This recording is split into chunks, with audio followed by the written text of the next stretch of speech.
मसीह खुदावंद के जलाली और कुद्दूस नाम में आप सबकी सलामती चाहता हूँ। आज का हमारा मौजू है ईमान की आजमाइश। इससे पहले कि मैं ईमान की आजमाइश के ऊपर एक बात करूँ, मैं चाहता हूँ कि आप ईमान की तारीफ़ भी सीखें। ईमान क्या होता है? इब्रानियों के नाम ख़त उसके 11वें बाब की पहली आयत में लिखा है, अब ईमान उम्मीद की हुई चीज़ों का एतमाद और अनदेखी चीज़ों का सबूत है। और अगर हम ईमान को इस तरह से देखें कि मसीही ईमान कैसा होता है, मेरे अज़ीज़ों, ईमान आज़माए बग़ैर ईमान वाज़े नहीं होता है। हम ईमानदार लोगों को बाइबल मुक़द्दस के अंबिया और मुस्लिहीन को पढ़ते हैं, उनके ऊपर बड़ी बड़ी आज़माइशें आई हैं। वो ईमान के ऊपर मजबूत और मुस्तहकम रहे।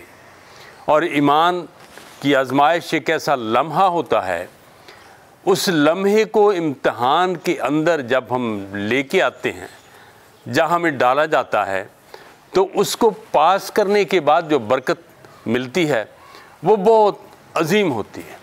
इसीलिए मसीह ने फरमाया, जान देने तक वफ़ादार है तो मैं तुझे ज़िंदगी का ताज दूंगा। मैं आपको एक सच्ची मिसाल देता हूँ, तारीख़ की मिसाल है। आप पाकिस्तान में ऐसे दो शहरों को देखेंगे जिनको जुड़वां शहर कहते हैं। इस्लामाबाद और रावलपिंडी, इन दोनों शहरों के दरमियान एक सिर्फ सड़क गुज़रती है, उनको जुड़वां शहर कहते हैं। इसी तरह से सिंध में सखर और रोड़ी दो शहर हैं जिनके दरमियान एक दरिया बहता है, बहुत बड़ा दरिया है, और उसका पुल जो है बड़ा हैरान कुन और ख़ूबसूरत। और जिन्होंने बनाया है वो पुल, हम सब पाकिस्तानियों को उनका शुक्रिया अदा करना चाहिए। अब वो पुल जो है, जब वो बनाया गया था, कोयटे तक रेलवे लाइन बिछा दी गई थी, एक उसके साथ पक्की सड़क भी बना दी गई। और अब एक बहुत बड़ा मसला सामने आ गया कि उस पुल के ऊपर से ट्रेन कौन गुजारेगा। अब ये बहुत बड़ा मसला था। ड्राइवर जितने थे, ट्रेनें चलाने वाले, वो सब हाथ खड़े कर गए कि नहीं भाई, हम इस मौत के मुंह में नहीं जाना चाहते हैं, कोई और बंदोबस्त करो। खैर, उन लोगों ने बैठकर सोचा तो उनको एक शख्स के बारे में मालूम हुआ जिसको फांसी की सज़ा हो चुकी थी। अब उसकी फांसी की सज़ा के भी बहुत कम दिन रह गए थे। उन्होंने जेल खाना से, हुकूमत से रब्ता किया कि ये जो सज़ाए मौत का कैदी है, ये हमें दे दिया जाए। सारा मुद्दा बयान किया उनको। हुकूमत ने उस कैदी को उनके हैंड ओवर कर दिया, दे दिया उनको। और उस कैदी को रेलवे के महकमे वालों ने, ज़िम्मेदार लोगों ने उसको ये बात सिखाई कि तू फांसी से मर जाएगा, और अगर तू इस ट्रेन को इस पुल पर से गुजार दे तो तेरी सज़ाए मौत, फांसी, ये मनसूख कर दी जाएगी और तुझे भारी इनाम भी दिया जाएगा। उसने कहा कि मैं सोच लूँ। उसने थोड़ा सोचा। उसने कहा कि अगर ट्रेन दरिया में गिर गई तो मैं मर जाऊँगा, तो फांसी से भी मर जाऊँगा। लेकिन अगर मैं ट्रेन पार ले गया तो मेरी जान बख्शी भी हो जाएगी और मुझे भारी इनाम भी मिल जाएगा। अगर मैं दरिया में गिरकर मर गया तो भी मेरे लवाहकीन को बहुत सा इनाम मिल जाएगा, मेरी नेकनामी भी हो जाएगी।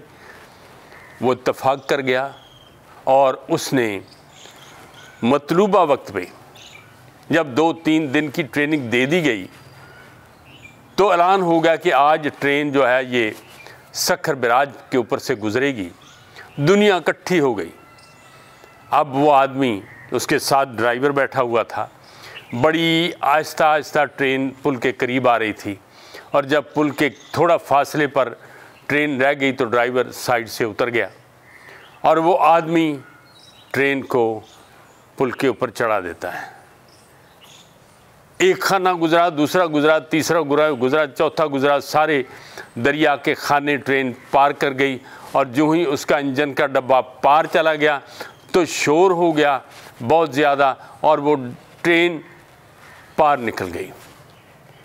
और उसको शाबाश देने के लिए दुनिया इकट्ठी हुई थी, हार लेकर आई हुई थी। और उसको भारी इनाम मिला और लोगों ने उसी के ऊपर एक गाना गाया जिसमें लफ्ज़ इस्तेमाल होता है, हे जमालो। तो उस शख्स का नाम जमालो था।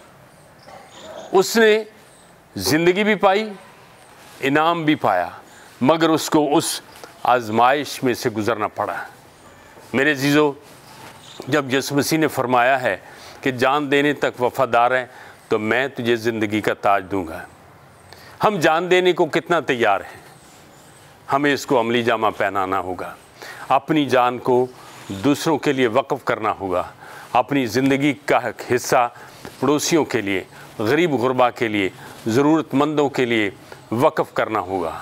अपना अगर कोई ज़रूरतमंद है उसको खून देना पड़े तो देना चाहिए, क्योंकि मेरी ज़िंदगी से दूसरे को बच जाना होगा, क्योंकि यीशु ने अपना खून देकर हम में से हर एक को बचाया है।